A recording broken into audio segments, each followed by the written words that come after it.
Sorry. Yeah. It's okay, it's okay, it's okay.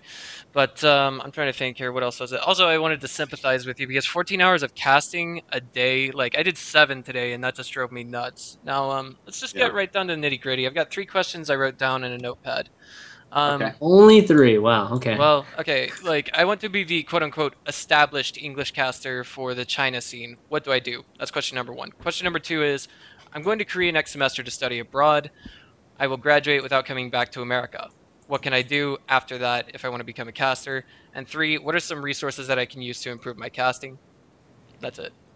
Okay. I'm actually going to start at the back with resources to improve your casting. Mm-hmm. This is actually kind of an interesting one. You should find some people that uh, you respect the opinion of and ask them what they think, and really take criticism well. Tell them you want the actual criticism. Like, your feelings shouldn't be hurt when they actually are like, listen, you're saying this word too much, or I think you say too much, or something like that. You need to actually really take that very well.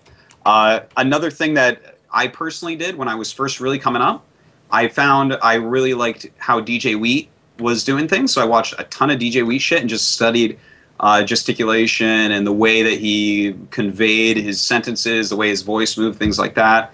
I also found some TV people that I really liked. I watched a lot of Jon Stewart and Stephen Colbert because I think they're great on camera, Yeah. and that's something that I tried to take lessons from. So those are just my personal, like, you find someone that you're like, you know what, I kind of like the way this person is speaking, showing themselves and stuff like that, and it doesn't matter who it is because anyone on TV is already very good. So Right. you watch some of that and study. You get some people that can give you some good tips and stuff like that. Mm-hmm. That's how I would go about it. And of course, other ways to improve, you have to practice a fucking ton. Like, there's no way around just doing a billion commentaries. It's important.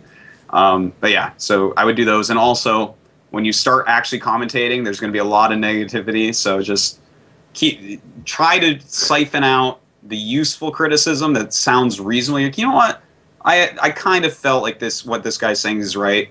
Whereas other people, like, you're terrible, go home, like, just ignore that. Like, that Yeah, of always course. happens. Of course. Okay, so I'm going to jump up to the first question. You want to become the main caster over in Taiwan? In Taiwan and China. The thing is, like, there was an event that Sen went to last week in mainland China. Nobody in Hmm. America knows about it. It was sponsored by Yeah, NVIDIA. It was a huge LAN. that happens a lot, which I'm very sad about because I love watching Chinese players. But Oh yeah.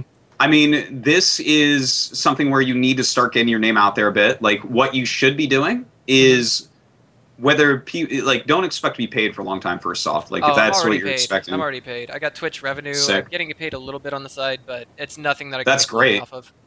Well, no, I mean, that's wonderful because a lot of people, I just say, listen, you're not going to make money for a long time, but if you're already making some, that's fantastic.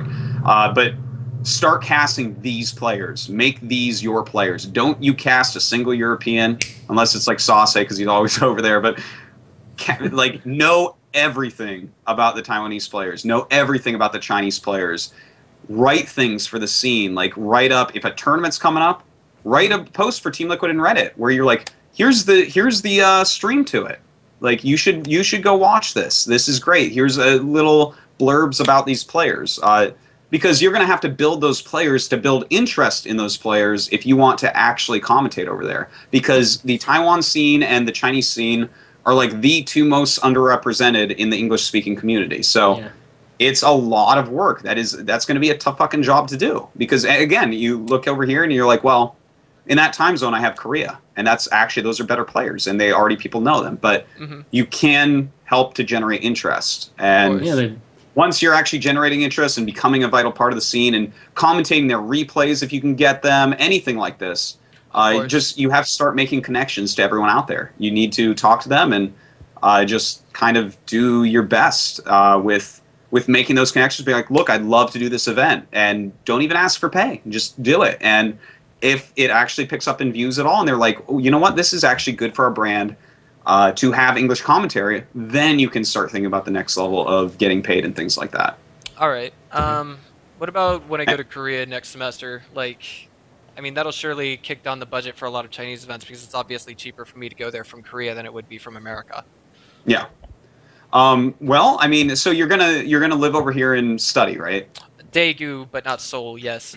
Oh, okay. Well, I mean, Busan has an international airport that has pretty cheap flights to Taiwan and to China, so that shouldn't be too big a problem. I mean, this is again about making those connections and showing that you are a worthwhile commentator for them because you know these players inside out. That's a valuable thing. Like I have met commentators in other smaller scenes, like, and now that I say that, for some reason his name isn't coming in my head. I met this British commentator that knows all the British players, and I talked to him before every match that I casted at WCS UK last year, and he was their scenes caster, and like he's a valuable person to have at an event over there, and it's possible to become that for that area. You have to start making your connections after you show that you know the players and you're a valuable asset. You know, that's the important thing, because you can't just get it. You have to like do a ton of footwork.